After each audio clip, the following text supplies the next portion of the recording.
What's up, everybody? Oh, that's my burrito. Hold on. Anyways, hold on a second. Gotta try this.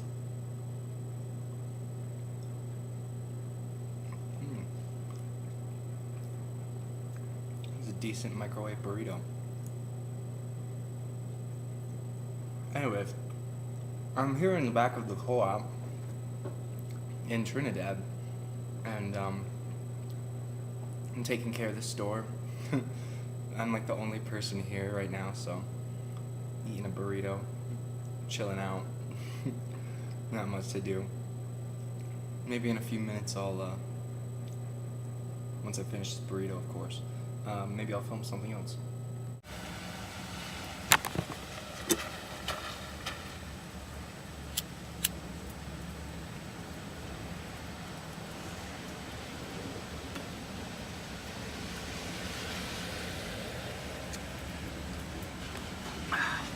So I'm outside right now, and it's raining. I don't know if you can see.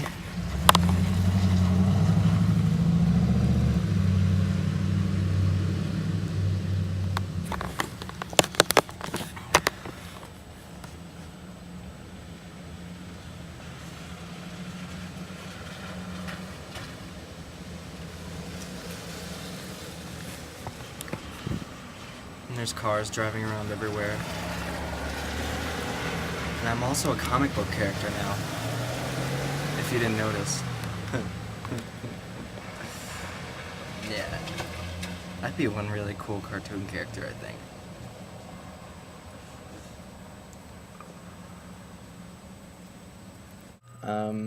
Let's see, there were two woofers that came here, Cammy and Logan, and they were both really cool. We got to hang out all the time, and I think the first couple days they were here, we had a camp where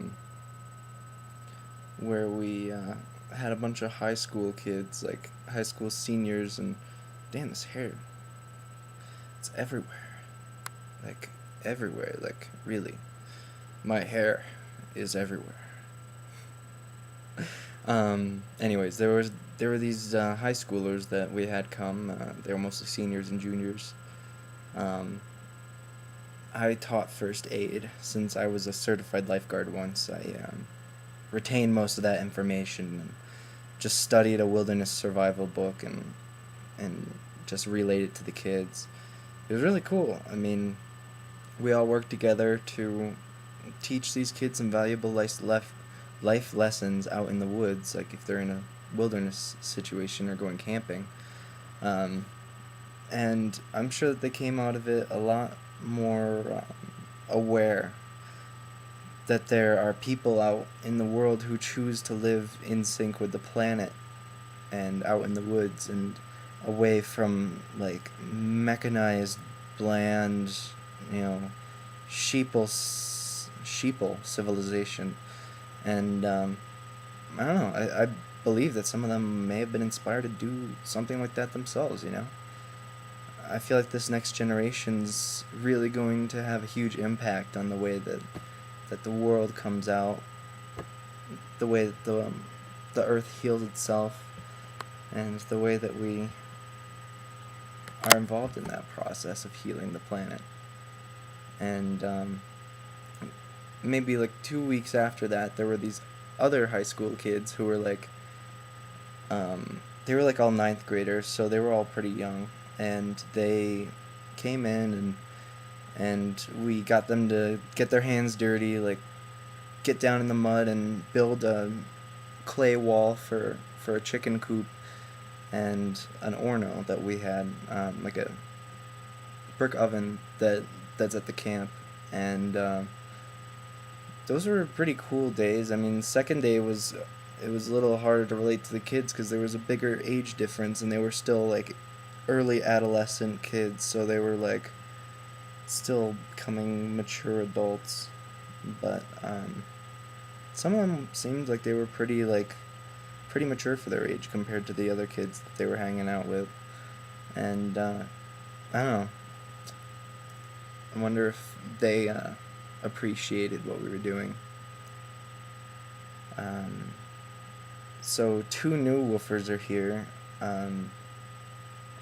Clara and Mary, and they're both pretty awesome too. Like pretty much everyone who's come here has been pretty sweet. Like we all get along together. We all smoke weed from time to time, and I don't know. We just have a good time together. Like it's fun hanging out with other people who are my age and who get it.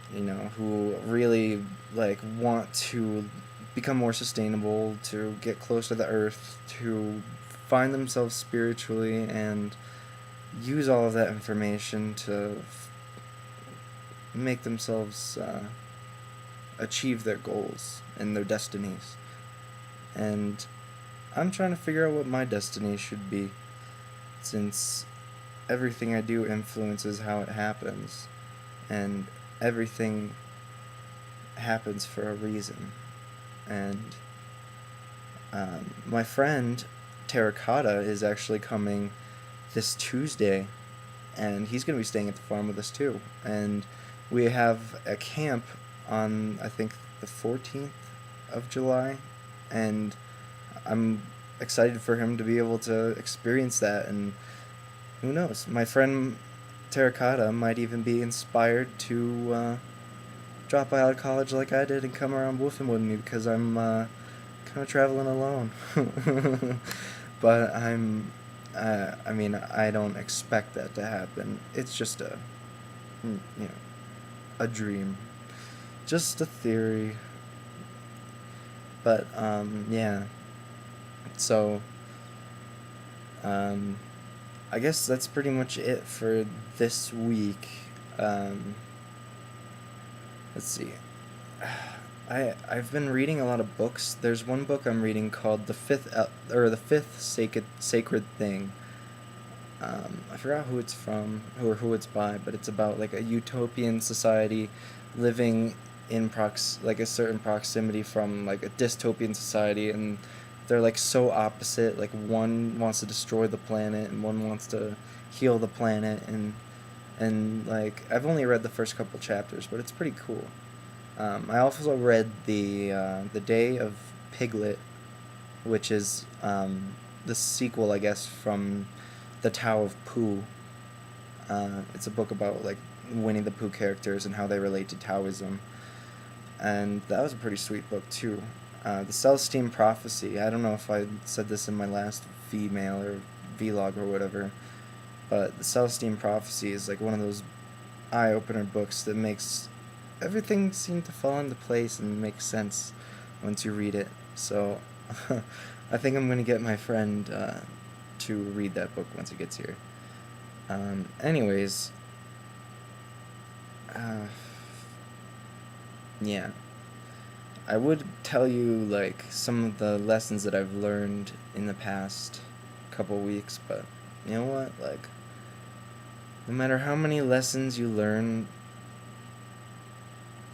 you're still never going to completely understand how the universe works. Never going to understand what reason we're all here for. It's all just words and ideas. They're not really real, they're just in our heads. And we can conceptualize these things, but they're not concepts. They just are. Everything just is. And everything is perfect the way it is. So just be and enjoy life, because a lot of people go through their lives not really being present and not enjoying their lives to the fullest extent that they could, and not completely actualizing themselves and improving themselves and looking at themselves from a third person point of view, and sort of, trying to evolve. Most people don't try to do that, but more and more people are, and I have hope that in the future everybody will be self-actualized and confident and happy and want to live in harmony with the world and with each other and with themselves.